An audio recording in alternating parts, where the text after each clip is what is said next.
Assalamualaikum warahmatullahi wabarakatuh. Perkenalkan, nama saya Cindy Sekar Arum. Saya dari Fakultas Ekonomi dan Bisnis Islam, Prodi Perbankan Syariah 5G, Stambu 2018.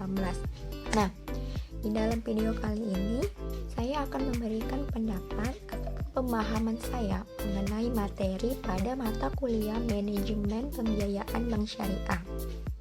Kan, yang udah kita ketahui bahwa di dalam bank itu tidak hanya terjadi transaksi perbankan saja, tapi bank juga memiliki fungsi untuk menghimpun dana dari masyarakat. Kemudian dana tersebut disalurkan kembali kepada masyarakat. Nah, penyaluran dana ini jika di dalam bank konvensional itu dikenal dengan nama kredit, yang mana kredit tersebut menggunakan sistem bunga sesuai dengan perjanjian di awal dan tidak akan dapat berubah.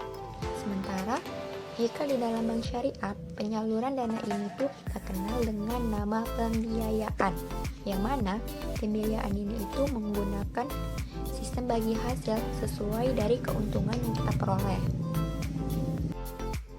Nah, pembiayaan itu sendiri adalah suatu proses ataupun transaksi di mana pihak bank memberikan ataupun menawarkan pinjaman kepada nasabah maupun masyarakat guna untuk membantu menunjang perekonomian mereka.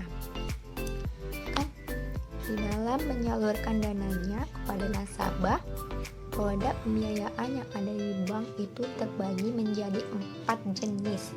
Yang pertama, ada pembiayaan yang memakai prinsip jual beli. Nah, pembiayaan ini ditujukan kepada nasabah agar nasabah mendapatkan barang. Yang kedua, ada pembiayaan dengan prinsip sewa, yang mana pembiayaan ini tuh ditujukan untuk mendapatkan jasa. Yang ketiga, ada pembiayaan dengan prinsip bagi hasil, yang mana pembiayaan ini digunakan untuk kerjasama dan agar mendapatkan keuntungan dari keduanya, baik keuntungan barang maupun jasa. Dan yang keempat, ada pembiayaan yang menggunakan akad pelengkap. Di dalam kegiatan transaksi pembiayaan, tidak semua dokumen yang diajukan oleh nasabah itu akan dapat diterima oleh bank. Kenapa? Ya karena bank tidak mungkin sembarangan dong memberikan sebuah pinjaman kepada orang. Bank harus memiliki kepercayaan terhadap orang tersebut sebelum bank memberikan pinjaman. Nah, untuk mendapatkan kepercayaan dari bank, maka nasabah harus memenuhi 5 prinsip dasar sebelum melakukan pembiayaan. Yang pertama, itu ada prinsip karakter, di mana prinsip ini itu bertujuan untuk mengetahui apakah calon nasabah tersebut jujur ataupun tidak, dan apakah calon nasabah tersebut akan dapat mampu memenuhi kewajibannya sesuai dengan perjanjian.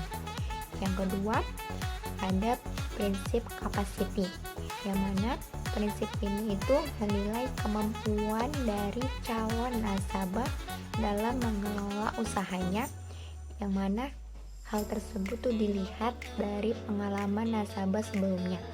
Kan sebelum bank memberikan pembiayaan, bank juga harus mengetahui dong cara dia mengelola usahanya itu bagaimana, agar bank yakin bahwa nasabah tersebut dapat mampu melunasi pinjamannya. Yang ketiga, itu adalah prinsip kapital, yang mana prinsip ini tuh berisi tentang kekayaan ataupun harta yang dimiliki oleh calon nasabah. Nah, dengan melihat ataupun meninjau dari kekayaan dari calon nasabah tersebut, disitulah bank bisa menilai apakah nasabah tersebut layak ataupun tidak untuk diberi pinjaman dan berapa jumlah pinjaman yang sanggup diberikan.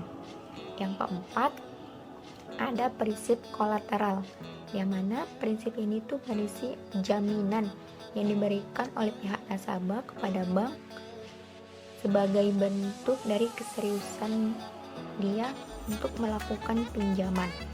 Yang kelima, ada prinsip condition, di mana prinsip ini tuh berisi bahwa sebelum pihak bank memutuskan untuk memberikan pembiayaan ataupun pinjaman kepada nasabah, maka pihak bank itu harus meninjau dulu, harus melihat apakah kondisi ekonomi yang dimiliki calon nasabah itu sesuai dengan proses usaha yang akan dia jalankan, sehingga pihak bank akan jauh lebih yakin bahwa kedepannya tidak akan terjadi masalah dan calon nasabah tersebut akan mampu untuk memenuhi kewajibannya dan melunasi pembiayaan tersebut.